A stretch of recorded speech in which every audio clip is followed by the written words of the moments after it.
I think it's fair to say that the Maple Leafs give hockey a bad name in Toronto. And it's long overdue that we start cheering for a different Canadian team, playing slightly different hockey. With me today, I have Adam L. Lee. He's 24, a graduate of the University of Toronto, and now working at Ryerson in the Sports and Recreation Department. In his free time, he plays for Team Canada and is looking for a gold medal at the World Cup, as in the World Cup for indoor field hockey. Adam, thank you so much for being here today. Oh, thank you for having me.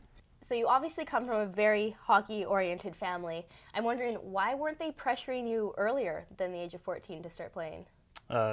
They really didn't want me necessarily to be involved in the game just because it's a very small community, and with the small community comes politics and that sort of thing. So they really geared me, like I played ice hockey, soccer, baseball, all at the rep level when I was younger, but they had never steered me towards it just because they didn't really want me to kind of, I guess, be involved and have that kind of pressure on me just because I do come from two pretty high-profile parents that have been involved in the sport. So. Now, field hockey is typically associated with women. What is the market like for men's teams and leagues? There is no market, really. There used to be a senior men's league that was run in Toronto that consisted of about 5 or 6 teams, and that's since been dissolved probably about 3 or 4 years ago. So there's not a market for really senior men's field hockey. Can you explain the process of working up the ranks of field hockey? Is it similar to ice hockey where you have bantam, midget, junior, etc.? Not really. I mean, because like I said before, there isn't really a huge population to play. You basically, when you play junior, there's under 13, under 16, under 18 leagues that you play, and you basically are on the team. So, I mean, the one good thing about field hockey in Ontario is there still is junior leagues. So, basically, if you want to get involved, you basically join a club and then you're on the team. Whereas, obviously, in ice hockey, you have to make like a single A or a double A or a triple A or a quadruple A team. There are no tryouts. You're on the team when you join the club. Earlier we were talking and you had called yourself a high-performance athlete. Does that mean there's a future for you to go professional? The only professional leagues that exist are in Europe.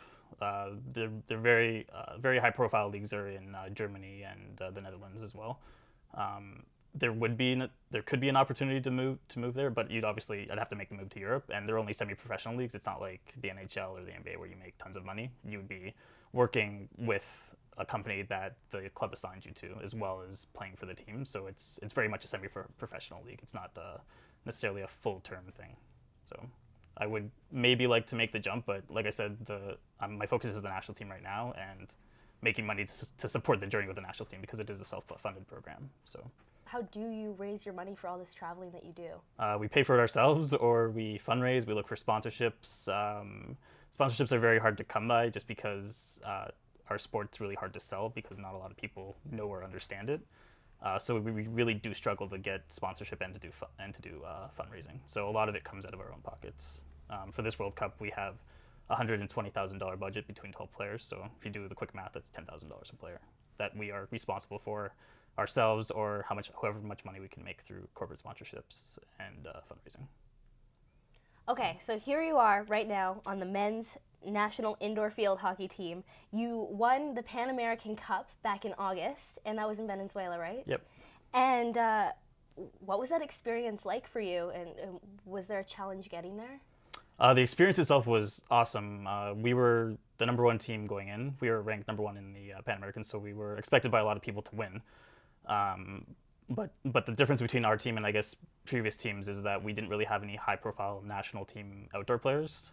This was very much a core who had been kind of left off of a lot of outdoor national squads. And in terms of if you want to know the difference between outdoor and indoor, the outdoor team is the Olympic sport team. So that's where all of the higher profile and the better skilled players go to. And none of those players were on the indoor team. So it was very much a core of about 6 or 7 of us who had been kind of left off of those outdoor squads. So there was a lot of pressure on us to kind of prove that we could compete at that international level. And so winning the Pan American Cup was huge for all of us, just for that very reason, is that a lot of people had doubts within our own field hockey community that we could do it, and we ended up doing it in pretty good style. So it was great from that perspective. In terms of getting there, as I said before, we're a self-funded program, so getting there, we had practices, which was great. Our training was good. The only problems that usually came up was financial, and that was like actually raising the money out of our own pockets or the fundraising to get there. So that was a challenge, but we managed to get there. And when we finally got to Venezuela, we all kissed the floor because we were really happy just to actually get to where we needed to go to play. So you said going into the Pan American Cup, you were ranked basically #1. How do you get those rankings? The rankings are usually taken from the FIH, which is the International Field Hockey Association. They are taken usually from the previous Pan American Cups that have been held, like how each team fared at those competitions, as well as the World Cup. So there's been 2 World Cups. Canada has finished 6th and 7th at each of them, which is the highest non-European ranking. So because of that, you obviously, it's kind of like FIFA, like you gain a certain number of points for every competition that you're in and how well you do against certain teams. So because of that, we are ranked #1 in the Pan Ams, and the United States is ranked 2nd. So, and those were the 2 teams that ended up in the finals. You certainly get to travel with this team. What's the most exciting destination that field hockey has taken you? Well, with my high performance traveling team, which is different from the national team, we went to Trinidad and Tobago for a couple of weeks. We played an indoor tournament in the first weekend we were there, and then we stayed for a week afterwards and played a series of outdoor games against the Trinidadian national team. The experience, it was great. We were there for 2 weeks in the middle of January, so it was very cold here and obviously very warm down there. And it was really a great bonding experience for a lot of us. There's about 10 or 11 of us that just were with each other for a 2-week period of time training and playing, and it was an awesome experience, both from a field hockey perspective as well as just a personal one, because we obviously created some pretty good friendships on that trip, and that was back in 2008. So that was probably the most exciting experience that I've ever been on with field hockey. So now you're off to the World Cup. What's the process leading up to it? Well, we started, obviously, the top team at the Pan Am, which was us, qualified, so we earned our spot by qualifying through there. We started training, we had our first camp in mid-October, and since then we've been just looking for places to practice, which is always a challenge, but we have times booked at U of T on Saturday and Sunday mornings.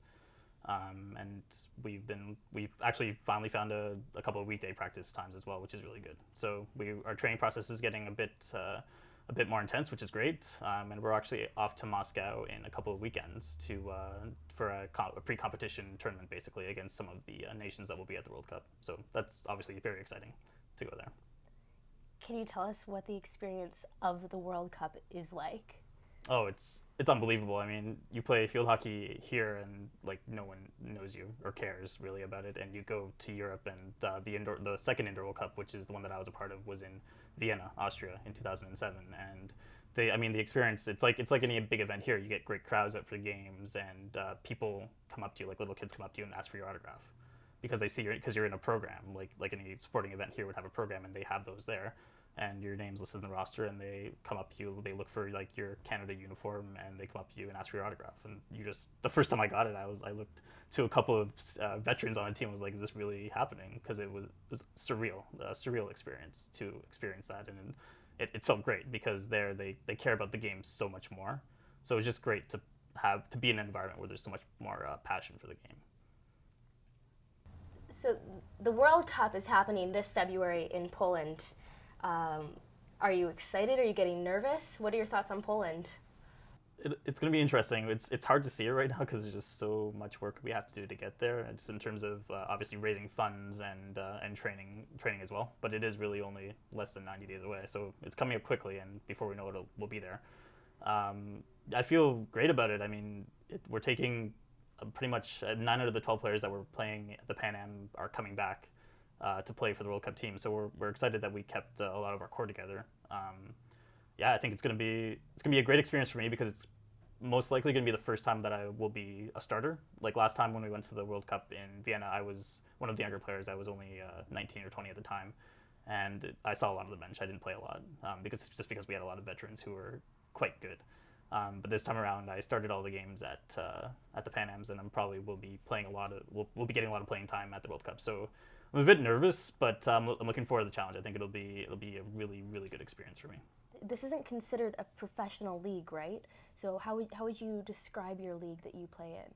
It's very much it's an amateur association. So it's the FIH is similar to FIFA, as in I mean, obviously there are professional players that play in the FIFA World Cup, and there will be semi-professional players that play in the World Cup that we're going to for European teams as well. So in that way, you can kind of make that comparison there. But it is an amateur sport, just like any other, like an Olympic sport. You could compare it to that as well. So, what are your personal goals for this competition? Just being able to raise my game to be able to play at that level. The difference between the Pan Ams and the World Cup is that at the World Cup, the best teams in the world are there, and the best teams are in Europe. The top 6 teams in the world right now are Europe. We're the next best team at 7th. So my challenge would be looking to compete against those European clubs and or the European nations, I should say, and just being able to. I'm a left defender, so being able to defend them and hopefully take home a medal, which is what we're looking for. It's a big goal. It's a big hurdle to kind of get over, but we feel very confident in our core players that we'll be able to. We have a chance of doing it. Okay, last question for you. Where do you see yourself going with field hockey? It's really hard to say. We're training for the World Cup right now. That's really the focus for me in terms of where I'm going with hockey over the next couple of months. Afterwards, it's really up in the air. I do have some things that I do want to accomplish academically. I do want to go back to school and do my master's. I do eventually want to get a full-time job and start making some money so I can pay back all of these for all these trips that I'm going on with the national team. It would be hard pressed for me to say that I'm never going to be involved again. I think I will always be involved in some capacity, whether it's a coach mentoring some young players coming up, just giving back, I guess, to the field hockey community, because it has given me a lot.